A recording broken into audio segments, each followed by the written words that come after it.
Hello, everyone. Nice to meet you. My name is Rodrigo Estrada. I am the festival manager. Can you hear me correctly? Hola, Yes. yo sí. Perfect.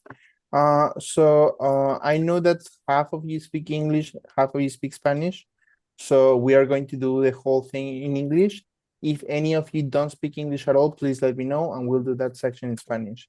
Hola a todos, soy Rodrigo Estrada, soy el coordinador del festival.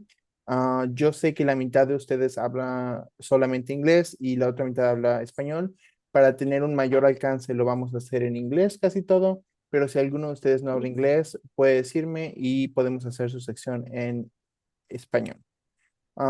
So what we're going to do today is, first of all, thank you very much for joining us. Congratulations on being part of the official selection. This event is the first of several opportunities that we have planned to allow you to talk about your films. No? So what we're going to do is that we're going to be going by categories. All of the filmmakers who are joining us today are part of the official selection. And what we're going to do is that we're going to give a space for each one of you to talk about you, your film, and your parkour of how is the film doing in festivals and what are the future plans for the film, as well as participating in the All Americas Independent Film Festival. We're still waiting for other filmmakers, so we're probably going to start at 7:10 in 6 minutes. And then if more filmmakers show up, we'll start going off through them. So what I'm going to ask you is for you to rename yourself so that it can be more easy to find. For example, I would ask you to put your name, the name of the film, and your first name, or your first name and the name of the film, so that when I'm looking for you to talk about, for example, hey, I am going to talk to Eddie, for example, who is from Emma Volvió. I can easily find you in the list instead of using the nicknames and so on. Okay. Perfect. So we'll start in 5 minutes and I'll be back to you soon.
Hello, Britway, one question. Sorry, you come from which film?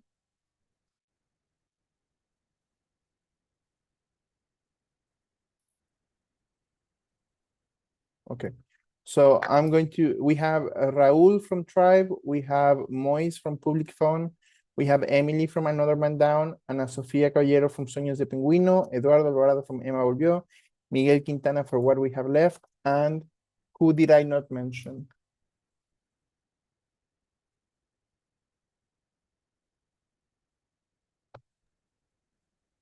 Yeah, for instance, you didn't mention me, Yeah, Xavier Guardia, perfect, Little Javier, Darling Little from Darling. Spain. Okay, perfect. Thank you very much. Little Darling, okay, perfect. I have you here. Okay.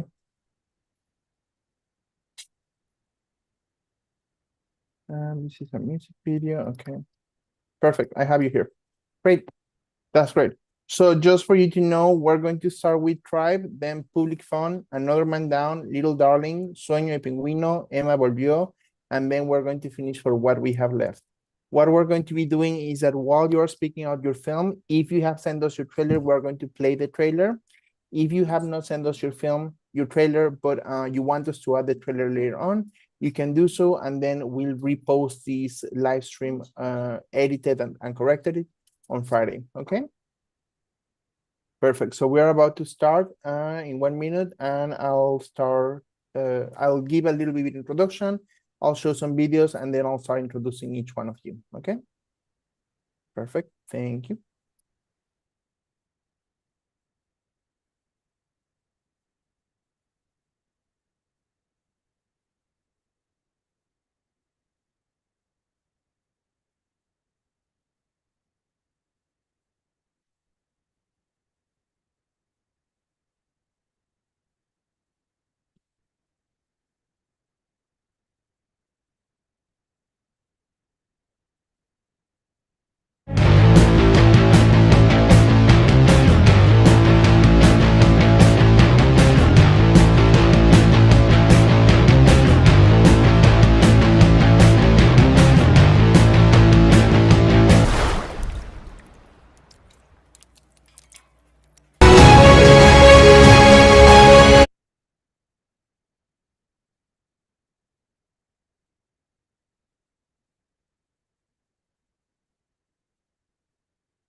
Your microphone is off. Thank you very much. So welcome everybody to the official, to the launch party of the official selection of the All Americas Independent Film Festival 2026.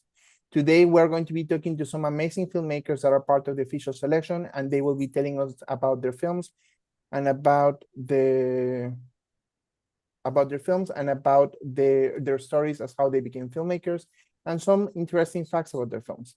But before we do that, first I want to show you a little bit of what we're closing. Today we're saying goodbye to the official selection of 2025. And here is a little bit snippet of what we had prepared for you last year.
What an amazing film. Thank you very much to Diego, who was the person who did that sizzle reel last year.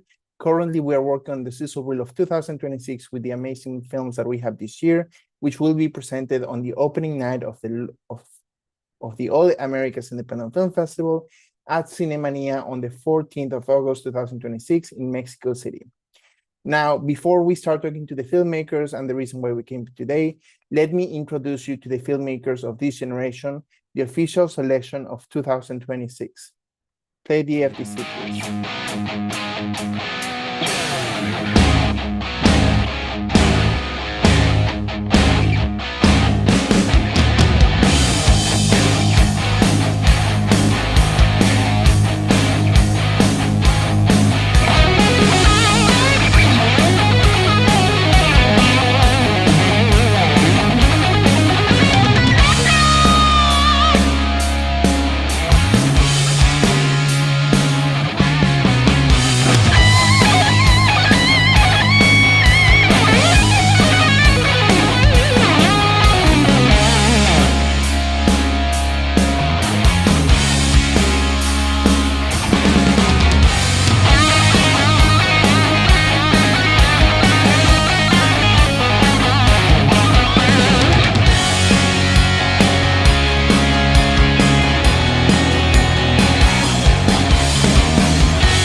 Congratulations to all the filmmakers and scriptwriters who made it to the official selection of this year.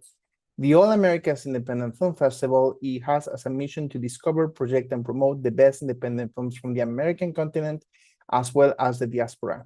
So we have stories from all around Latin America, North America, and also from stories that are from American people who have left the continent and are now overseas in other continents. So now to the moment that we have been waiting, we are going to start talking first to Raúl de Jesus, which comes from Tribu. Raúl, are you there?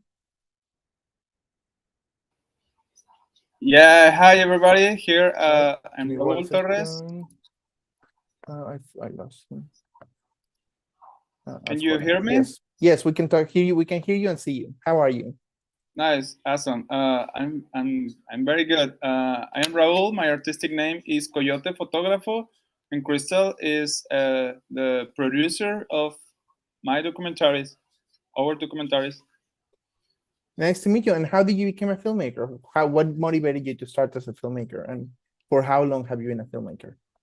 Okay, I studied communications, visuals, design, and I have this signature of photography. Then I start to play a lot with documentary in photography, and at some point I had that necessity to give movements to the stories. I really love to tell stories with pictures, just with my voice, and well, video is an awesome tool to share impressive stories. And yeah, it's a necessity to tell stories, I will say.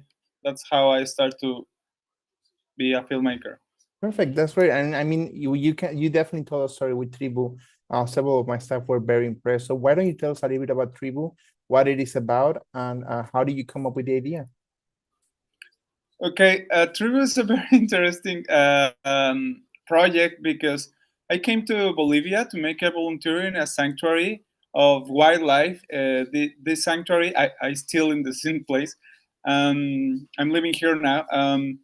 This sanctuary gave a second chance to animals who are taking out of their habitats. I came to make a short documentary, a documentary about their job. I did it. It's not this documentary. And then I get in love a lot of the place, and I came the next year to make a volunteer, just like not like a filmmaker, more like a volunteer. And I get assigned to this tribe of monkeys. A lot of the jobs that we do here in the sanctuary is in Bolivia, in the Amazon rainforest. Um, you need to use your hands to work with the animals a lot, but specifically this group of guys, they were in the process of reintroduction to the ecosystem, to the rainforest. So after working with them for 1 month, I was like, I think I can film this. And I start to just bring my camera every day. At the beginning, I feel like I didn't really have a story because it doesn't have a climax, it doesn't have an end. But then some things into the wild start to get in the precise moment and shape to make me the chance to create a story with climax and emotions. At the beginning, I was like, all right, I'm filming these monkeys around, but I don't have an opening. I don't have a close, because you don't know what's gonna happen with them. So at the end, everything get into my lucky side, and I get the chance to put the story of those 6 guys in one film, and a little part of the story of the guys who work with them. So yeah, that was something very cool, and at the same time, is the film that I would say is my best film, because it's the last one. I'm really sure probably all of you guys have the same thought, like you go cleaning all the details that you don't like in the previous work. So this have all the things like the best as possible, and well, our next project will be better technically talking, not necessarily about the story, but this have like all my experience in one place, like all the details. We were very yeah, we take a lot of time in the little details, and that's a summary. Perfect. No, and it's a great summary. And what were, I mean, we have your producer here. What were some of the challenges of producing this film, especially working with monkeys, as you mentioned, is quite difficult because they don't follow instructions. Did you had any struggles or any maybe support from the communities there? Okay, the challenges. I think I never really thought about the challenges. Do you have an idea? I don't think so. I think with this story, it was really, it wasn't like creating the concept for a story and then trying to make sure you have all of the films to make sure that something happens. It was more, let's start filming and see what happens. And when that's your strategy, it's a lot harder for something to go wrong. And then of course there was making sure that, you got interviews with Nena and everything. But I think we've both been living in the jungle environment for over a year now, and so I think some things that could feel challenging if you were just jumping into a project in this area, we didn't really experience, because it's just kind of like it's the normal day-to-day. Like, of course it's muddy and difficult to get to the area, but that's just how it is here. Like, it's hot and the equipment might get a little damaged, but that's just how it is here, and you figure it out. So I think that's kind of my answer. It's challenging to live in this environment, and but yeah, I think exactly as Crystal said, at the beginning feels like that, but then now so far we had like almost 2 years involved in the project, so I think we don't really look at those things like a challenge, but all the people who arrive for the first time, they fight with that for 1 month, like the mosquitoes, the itchy, the vets, the sometimes for 3 days it's raining just continuously. I will say that like more about the environmental challenges of being in the middle of the jungle, but at the same time, that's the vantage that the film had to be used there along with they and have this chance at the same time. All the things that could be a challenge, difficulties at the same time are a vantage. So yeah. Well, I mean, it's a great film, so all those challenges paid off, and I think you were rewarded with a great film. So congratulations. Thank you, guys. No problem. Now we're moving to I don't know if it's Moise or Moi, but is it Moise or Moi? Moise? Uy, creo que me desconecté. Hola, Hola, perdón. no problem. Is it Moise or Moise? Moise. Mois. Perfect, Moise. Thank you very much for joining us today. Why don't you talk to us a little bit about you and how did you decide to become a filmmaker and your process until this film?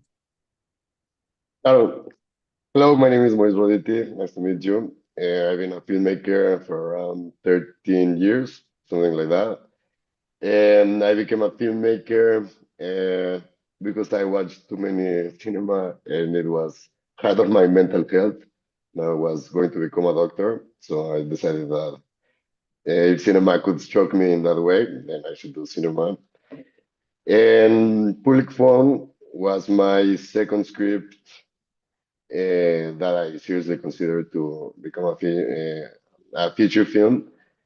My first one was a sci-fi that was impossible to produce. So the idea of Public Phone was as one location, a very simple film that goes through stories about people from Mexico and surroundings. And the whole idea is to be like a voyeurist, listening to conversations that normally you don't listen. And it was a really,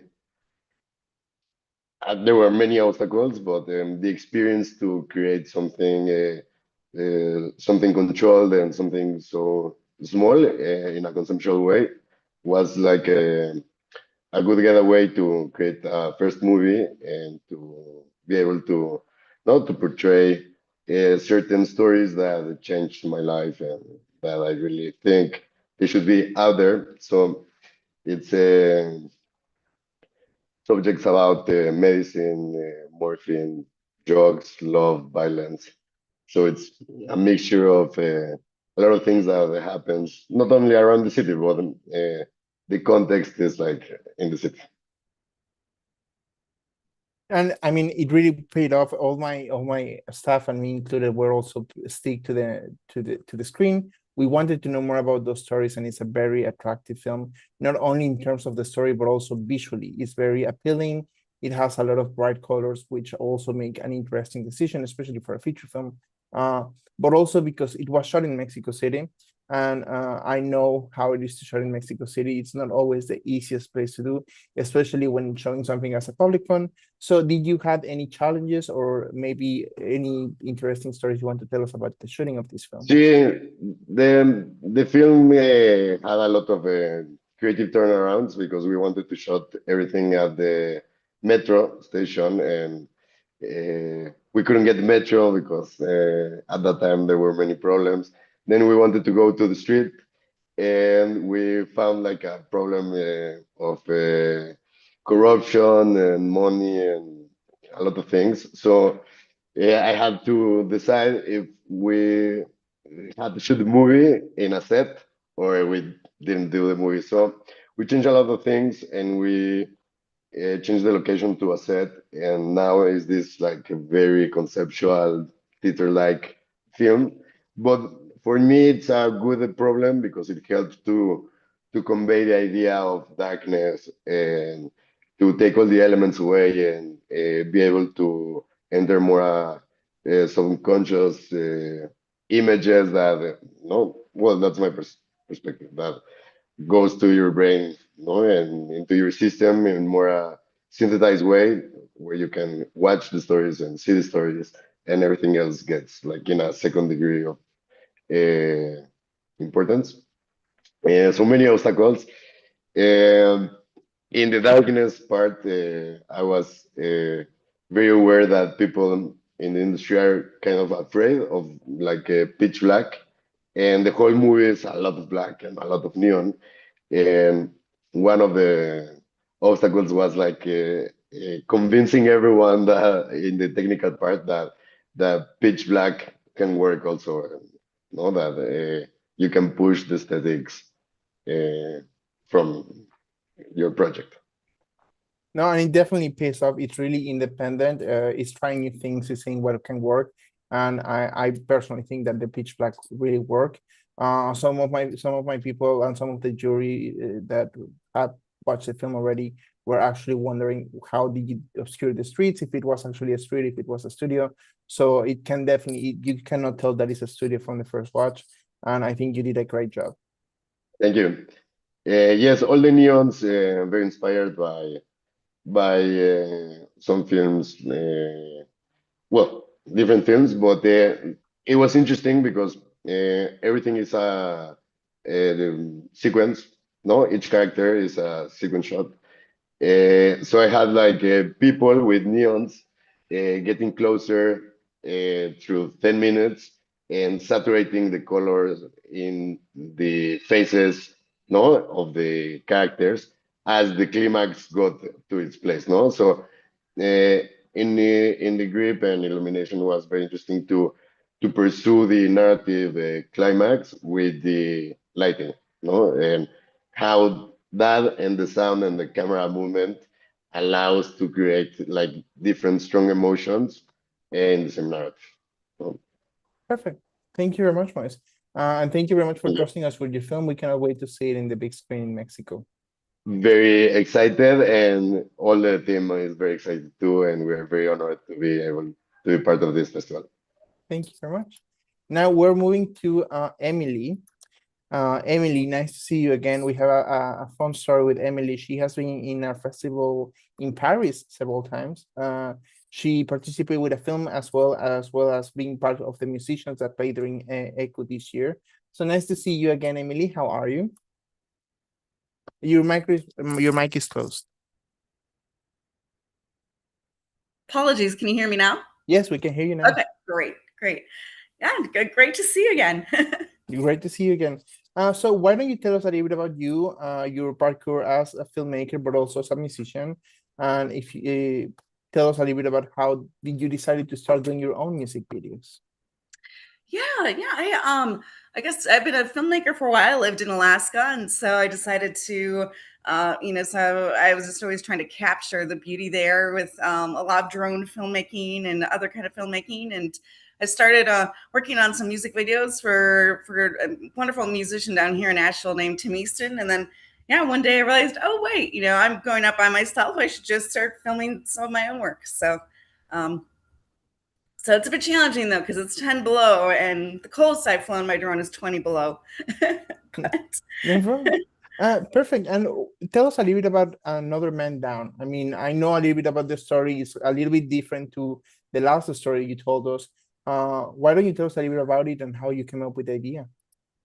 Yeah, well, I'm from Minneapolis, and I don't know how many people are aware kind of some of the bad things that have been happening with ICE in Minneapolis. People, we had 2 people get shot, unfortunately, and then, some kids getting kidnapped. And so I just wanted to kind of write a song about that, to keep awareness, but also, yeah. So that's where this film came about. So it's kind of, it's a difficult song to write. It was a difficult song to film, but from an emotional standpoint, not from a technical standpoint as much. Perfect. And how is the film doing in the USA? I imagine not everybody in the USA might be very happy about ICE or some people might be supporting ICE. So it's definitely a point that can inflict a little on the festivals. But tell us a little bit about the experience you had with them. Well, that's a great question. You guys are actually my world premiere, so I just literally That's finished great. it right before the deadline. Yes, I've put it up. I'll wait the next few months and see. But yeah, I've shared it with a bunch of Minnesota friends, and they thought it was powerful. And even with some people who don't even know what's going on in Minneapolis, and so they appreciated it. So. It's definitely powerful and a story worth being told. So thank you for raising the voice and for bringing these stories to the front. Thanks. Perfect. Thank you, Emily. So now we're going to go with Javier, who is the director of Little Darling. Javier, there she is. How are you, Javier? Yeah, I'm fine, thank you. Thank you for having me at the festival. And I'm a director and at the same time a producer here in Barcelona, Spain. I'm running a small production company called Seny and Rausha Dog Films. And Little Darling is a music video. It's I would say only 3 minutes long music video. And it's let's say it's the soundtrack of a full-length theater, which is called Barcelona Tourist Walk. And this 3 minutes long music video, it's Cielito Lindo, Videta Meva, Little Darling in English, the famous traditional song in Mexico, which is Cielito Lindo. And what I do here, what I think it's quite original from this soundtrack, this musical theme, is that I use the Spanish, Cielito Lindo, sung by a Mexican singer, together with a Catalan soprano. So I use two languages in the same song, the Spanish and the Catalan. And this is my main intention, to do something different, quite original, with absolutely a lot of respect for this important song from Mexico, which is, I know, that it's a kind of a second national anthem for a lot of Mexican people. I know it because the Mexican singer told me. And with a lot of respect, we try to do this connection, somehow trying to build bridges between cultures, between countries, and in this case, continents, because this is Spain and Mexico, Europe, and America. No, and I agree. I mean, it's true that Cielito Lindo is very important to Mexicans. There's not a Mexican that doesn't know Cielito Lindo. And I think the mixture was very powerful, very important also, because it helps extend the culture. But one of the questions I have is, I mean, was it easy to get the sample to do the actual music video? Because I know Cielito Lindo is not a very easy song to get into films and to music videos. So can you tell us a little bit about the process of acquiring the rights to Cielito Lindo? Well, Cielito Lindo is an international song. So this song, it's out of the time. So it's like heritage. It's worldwide heritage somehow. And the difficulty was to find a real Mexican singer for the occasion. So as I said before, this is part of the soundtrack of this full-length theater, Barcelona Tourist Walk.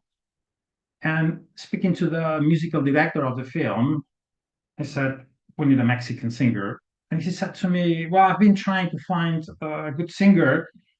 The only thing I could find is a singer from Brazil. I said, well, but from Brazil, he's not Mexican. Yeah, but he sings very well.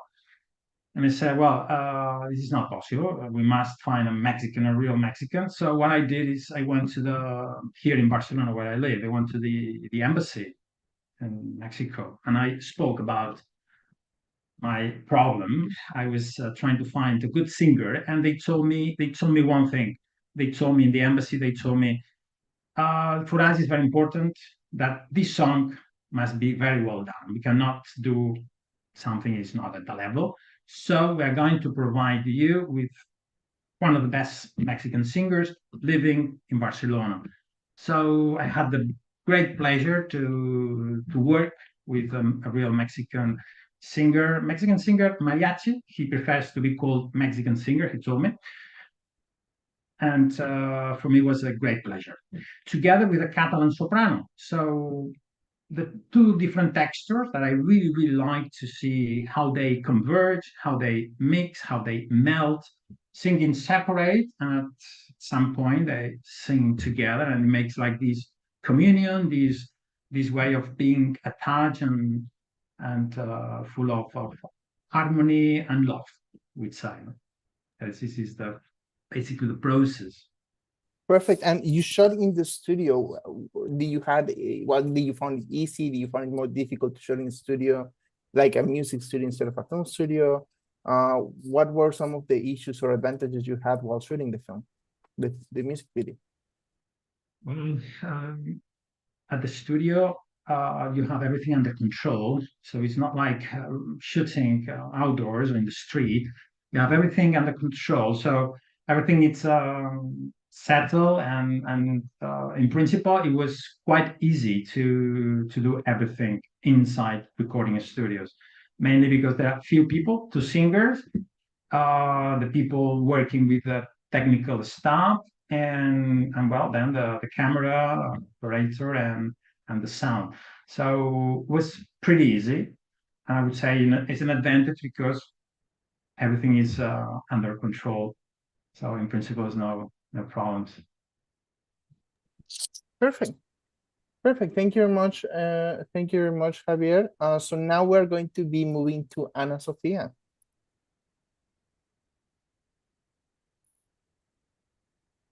Ana, are you still there? Yes, perfect. Can you open your mic, Hi. please? Hello, hi. Nice to Hi. meet you, Ana. How are you? Thank you. Nice to meet you. Perfect. So now we are starting the student corner section with you. So for those of you who do not know, we have a student corner selection, which is a part of Mexican students that are bringing some of their first films to festivals. So it's great to have you here, Ana. Why don't you tell us a little bit about you and why did you decide to become a filmmaker? Well, I started studying film about 3 years ago now, and it was mostly because I've always liked writing, and I've always liked showing things visually. I'm also a makeup artist, so I tried to find something that combined everything I liked. And I've always liked experimenting with stop motion technique. Like I've always done these tiny, well, they're not even shorts, but tiny exercises with clay. And it wasn't until I got into my second year in film school where I really got to like experiment on a semi-professional level what it was like to make a stop motion film, which was actually my school's first stop motion short. Perfect. And I mean, it's I know better than anybody working with stop motion is always tricky. We had one film last year called Dance Between Times that was also stop motion. And it took them quite a long time to actually make the film. How long did it take you to do Sueños de Pingüino? Well, I don't really know how long the pre-production took, but the actual production, like the filming, we had to divide it in like 3 sections. But I think it didn't take us as long because we had a deadline and we started working. We had like 48-hour filming Yeah. hours. Yeah. Like so yeah, it was hard because it was really tiring. Like we had to film 24 hours a day, and then we got to rest like 6 hours, and then we had to film another 24 hours. And yeah, I wouldn't repeat that experience. Like in my next short, like we took longer, but we slept. So No, I mean, of course, 48 hours for a stop motion is quite small time. So I applaud you oh, for no. deciding to do stop motion. No, we took like 3 weeks. But it was it was days of just filming the whole entire day, No, okay, 24 okay. hours a day. Okay, okay. I was just like, wow, 2 days. That's amazing. So why No, don't no, you, it wasn't today. why don't you tell us a little bit about Sueños de Pingüino? What is it about? Well, it came from a memory. We had an exercise in my film class, and we had to like abstract a memory. And Sueños de Pingüino came from a memory of well, a really low point in my life where I was just trying to find something to hold on to, something that could give my life meaning. I mean, as absurd as that reason may be. And that's how the penguin came about. It's like an abstraction of what we hold on to give our life meaning, and the fact that it may be meaningful even if it's not entirely real. It's a very touching story, and the fact that it's done with stop motion is even more impressive. So I congratulate you for doing stop motion. I know that it was quite a stressful situation, but I would motivate you to keep pushing for stop motion if that's what interests you, because you did a great job with changes. Thank you. Perfect. Thank you very much. So now we're going to go with Eduardo, the director of Emma Volvió. Hi, how are you? Hello, Edo. Nice to meet you. Why don't you tell us a little bit about you? How did you decide to become a filmmaker? And what are some of your motivations? Okay, I started as everyone watching movies. So while I was a kid, I wanted to record my toys, as you can see. So then I decided to become a filmmaker. I initially study animation and visual effects.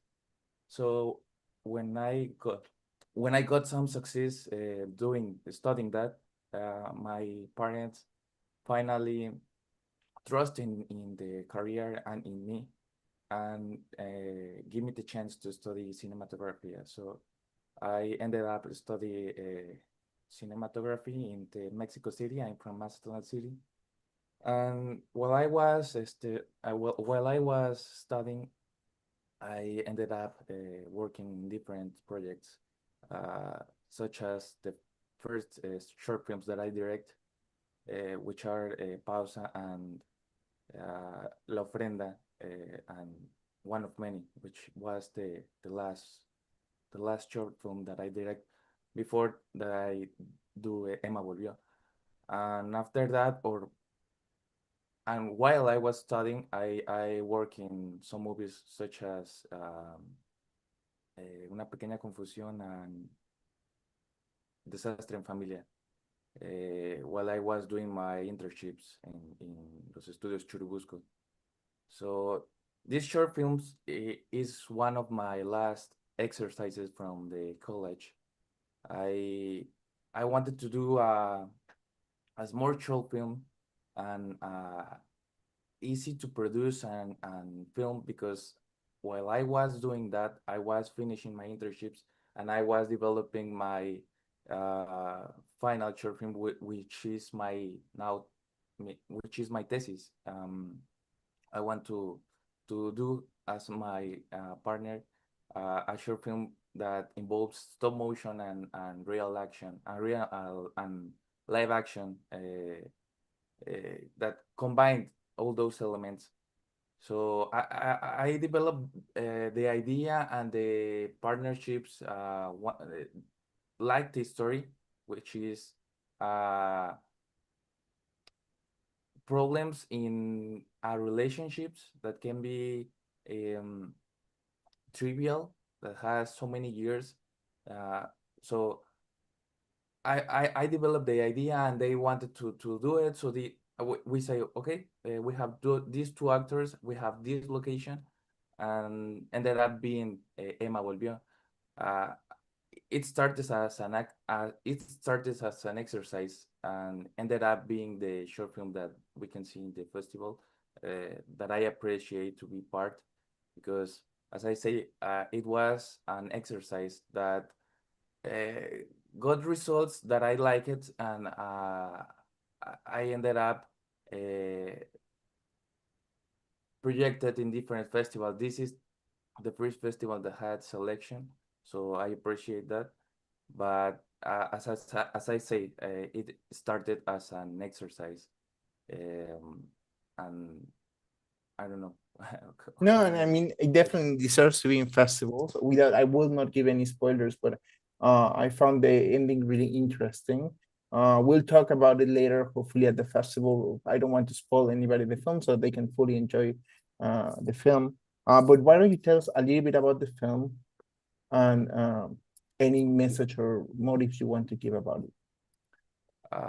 Everything started with some issues that I had with my girlfriend, and some of my friends of the career also had. So while we were talking, we found a similar situation in which the triviality becomes a kind of a problem. So I wanted to do a story about that. When we lose ourselves in a relationship, and probably we think that the other one is different than when the relation starts. So I want to develop that idea and do something like experimental between action, but not at all related with the love things, because you can develop a short film in the whole idea of love and how it can be lost. But I wanted to do something different, so that's why the short film becomes what it is. And the other members of the crew got some satisfaction with the results because they found themselves in the characters, also even the actors. So I'm happy with the results, and I'm grateful with the invitation. And we really like your film, so I hope that you can join us in the cinema to watch it as well as all of you, because it's a great story and it's something that deserves to be told and shown in the big screen. Perfect. So now we will move with Miguel, the director for What We Have Left. Miguel, are you there? Yes, I am here. I'm gonna put my camera. Yep.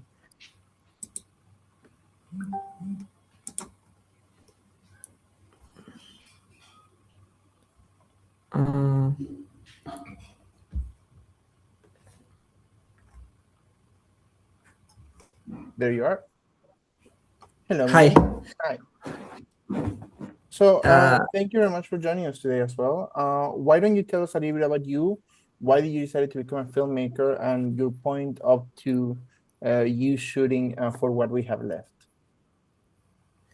Well, first of all, thank you for having me here and all these filmmakers. It's great to hear your stories and your motivations behind the films you make. I became a filmmaker. I think all my life I wanted that. I started as like very little, making little short films and things with my family and my brother and things. I don't know. I always gravitated toward that, and then all my adolescence and years like that, I made films with my friends and sort of things. And then I studied the career, no, the filmmaking career here in Puebla, es donde yo soy, aquí en México. And now, all my career, my university, during the university, I made a lot of films and short films, and this film that is in this festival is my thesis film, my final um, my final project, for so to say. and and I and it's a story about elder people in a nursing home, but it's like a comedy. It's a genre that I like very much, and I like exploring it and moving inside the conventions of the genre, um, and exploring it. I like it a lot, and well, yes, this was like uh, the point of making this short film was like trying to make a different take on stories protagonized by elder people, elder actors, and so and this sí, creo que Yeah, perfect. that's it. I mean, The motivation of the behind the film. you shot with older actors. You shot in I think it's a nursing home. Correct me if I'm wrong. Like an actual Yes, nursing home instead of shooting in a studio, right? Why don't yes, you yes. tell a It's bit about the an actual process? nursing home here. Well, it was a great process. At first, it was difficult to find the actors here in our city. Like we have an extensive process of casting for all the characters, especially the protagonist, Lydia. Um, we made a lot of casting and searching for the right person to make this part. And then when we have all the actors and stuff, we search for a location, a real nursing home here in our city that have all the requirements that we have in the script. The entire short film take place during, bueno, inside the nursing home, but it has a lot of different spaces, no? Like the rooms, the dining room, o sea, un jardín, a garden, and so stuff. And we search a lot of places.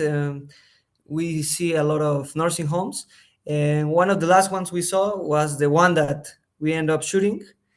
It was like a perfect place. When we saw it, me and my producers went to the location and talked to the people there, and so uh, we look at it, and it was like perfect.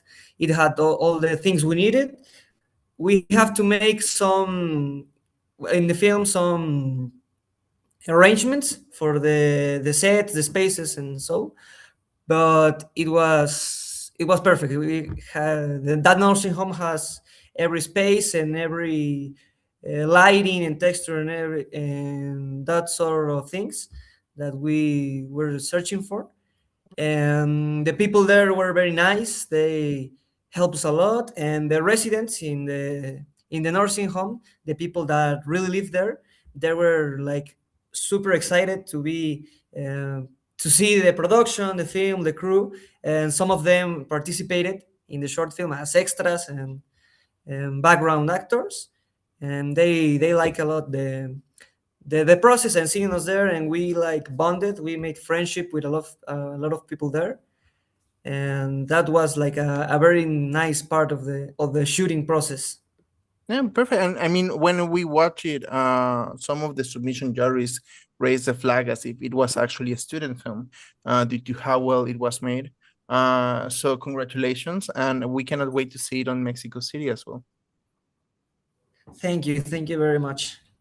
So now we're going with the last filmmaker we have here is Bernardo Archer, and we have William, the producer of Russian Roulette. Bernardo, can you hear us?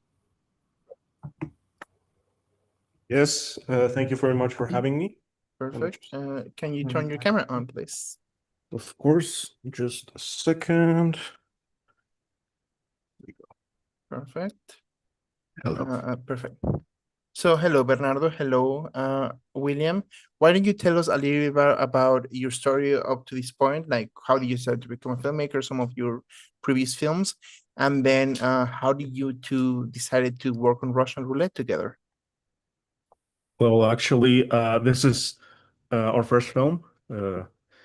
We worked on a couple of like microfilms, like 1 minute long, but it was mostly just experiments. And this was the first, I would say, serious professional project we worked together. William and I have a very long relationship. We know each other very well, and it was actually his initiative to turn one of my scripts, because I've written a lot of things along the years, say, hey, let's make this a reality. Let's not wait until someone else picks it up. And I say, that's crazy, but here we are.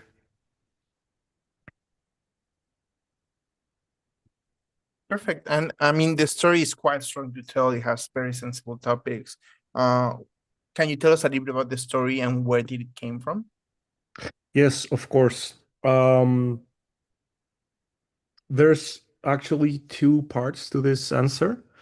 Uh, as you can see from the poster, the story is about a young woman who prostitutes herself to pay for her sick daughter's medicines. Till one day she's offered to play Russian roulette in exchange for a life-changing amount of money. So the first answer, I'd say, is the practical one. Um, I wanted to make to write a film that number one would be relatively easy to shoot. It only has one main location. It only has two main actors. Most of the action is actually developed through dialogue. There's no complicated action set pieces or special effects. There's a little bit of it, but it was something that was specifically designed from the ground up to be um, possible for us to shoot with the resources that we have available. Um, and I wanted to cram in that limited, so to speak, space as much tension and drama as possible. So I immediately came to this life of or death stakes game, and the tension of, is she going to pull the trigger? What's going to happen? How is this going to end? And the second part of the answer would be the thematic part, which is, besides making an entertaining and thrilling film that is suspenseful, um, I wanted to reflect a little bit about the dynamics of inequality and the power that having money or not having and needed it create. You know, it's sort of posing the question, when you are desperate and someone offers you a solution to your desperation, whether it be money or medicines or anything else, what would you be willing to risk? And I think that's a question besides, the amount of cash that is shown on screen. It's not really about the money per se. It's a tool in order to get that dynamic, that situation. And yeah, I hoped it worked. I hope that when people see it, not only get a good time watching the film, but also get left reflecting on these questions, hopefully. Perfect. And what were some of the challenges you had while producing or filming this film? Is there any story that you want to share with us about the filming of of this project? Yes, of course. I'm sure William will be able to share a lot more details, but as I mentioned, I think our biggest hurdle, as well as our biggest strength, I think, was the fact that we're basically amateurs. Well, we've taken a lot of courses and we studied, but as I said, it was our first project. We like planned it and tried to get it done from the ground up and just basically on a whim.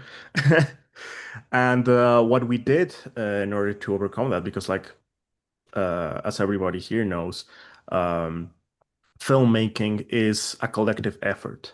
I may be the director and the screenwriter, but at the end of the day, it's not my film per se. It's the product of the work of everybody involved in it. William, first and foremost, but also Sanya, our director of photography, Adrian, our assistant director, which was a pivotal force in making sure the shoot went well. The editors, the music, the sound designers, the actors, of course. There was like a small army, I like to say, of people who worked in this, and I am very grateful. And I sometimes wake up and think, hey, this is a dream, uh, because all these people were very professional, they were very passionate, they were committed to the project, you know, to this idea that I had and I wanted to write it just because I wanted to. And now it's a reality and I can show it to people and they tend to like it. And I can send it to festivals like this one and show it to even more people. And it's a dream come true, truly. And well, the challenges, I'd say it was smooth sailing. Again, we were very, very lucky, a small miracle, um, to find all these people that we all worked together. We all had a good time on set, of course, with the stress of getting a thing done, but um, it turned out well. I'd say surprisingly so, but I don't know if that's false modesty because again, we relied on a lot of very professional, very talented people to get it done.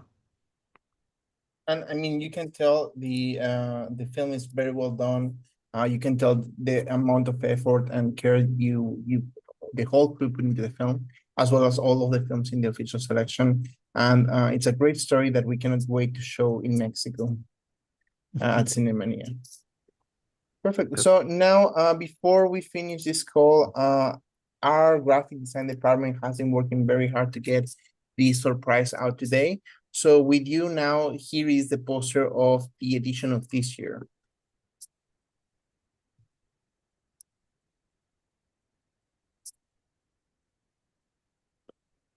We'll try again.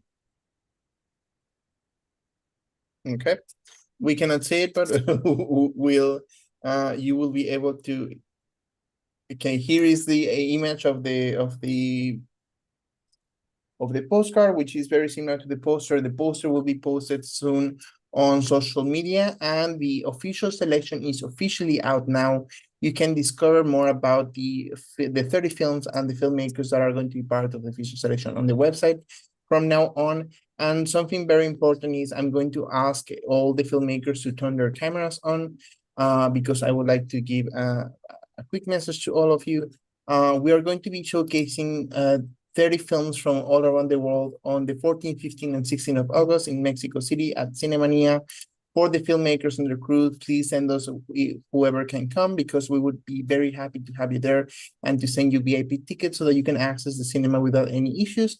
We are also going to be having Q&A sessions in which we are going to be giving the audience the opportunity to ask you some questions, as well as talking about your films. We're going to be doing some interviews as well, either remote via Zoom so that we can promote your films through social media and to other festivals as well as doing interviews throughout the days of the festival.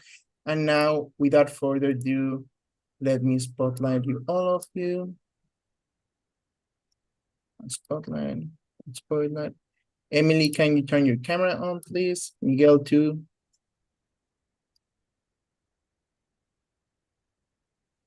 Okay, perfect.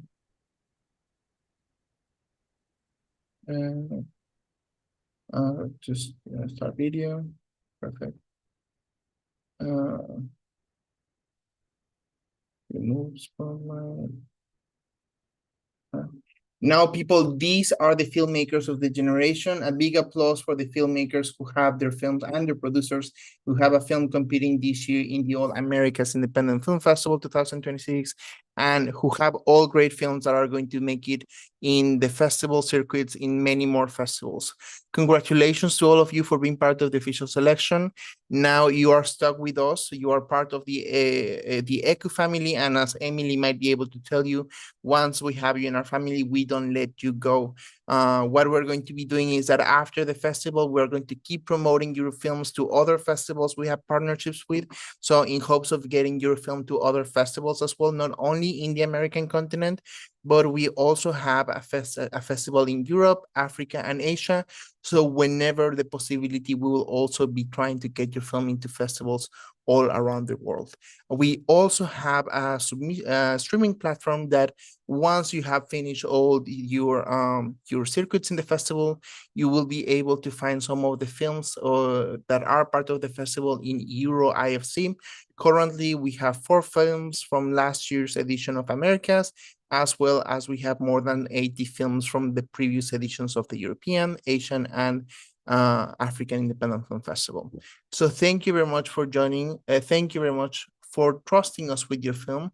We hope that we can see all and every single one of you at the festival. And if not, we'll make sure to promote your film as if you were. So we'll be talking also to you throughout the month to make sure that you have personal interviews with my press and events department, and also so that we can post and promote as much as possible of each one of your films. Congratulations to all of you. You are amazing filmmakers that will go to great lengths, and we're very happy that you decided to trust us with your film and that you have given us the opportunity to showcase your projects to for now, Mexico, in the future to the world. Thank you very much.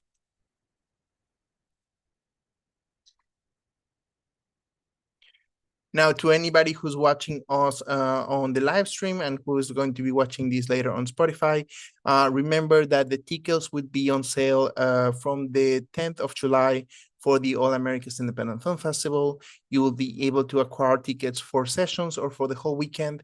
The program in which you are going to be able to know when the films are going to be playing is going to be posted on the 15th of July, and the official selection can be discovered now on the website. Thank you very much, everybody, for joining to this live stream and to this launch party. And we cannot wait to see you in Mexico City. Have a great day and a great evening, everybody.